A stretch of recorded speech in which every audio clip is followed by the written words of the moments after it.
वहीं यूपी के मिर्जापुर में कार में आग लग गई है। सीएनजी कार में अचानक आग लगी। कार ड्राइवर ने कूदकर बचाई अपनी जान। फायर ब्रिगेड ने आग पर काबू पाया। तो अहम खबर इस वक्त आपको बता रहे हैं कि यूपी के मिर्जापुर में खतरनाक अंदाज में आग लगी है। कार में ये आग लगी है। सीएनजी कार में अचानक आग लगी। कार ड्राइवर ने कूदकर कार से अपनी जान बचा ली।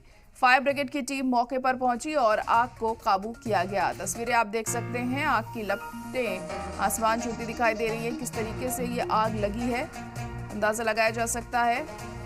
काफी खतरनाक तरीके से ये शदीद तौर पर आग लगती हुई यहाँ दिखाई दे रही है। आपको बता दें कि ड्राइवर ने गाड़ी में से कूदकर अपनी जान बचाई है। फायर ब्रिगेड की टीम यहाँ पर पहुंची और आग पर बमुश्किल काबू पाया गया है।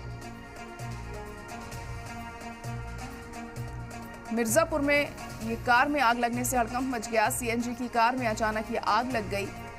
कार ड्राइवर ने कूदकर अपनी जान बचाई। फायर ब्रिगेड ने फिलहाल आग पर काबू पा लिया है।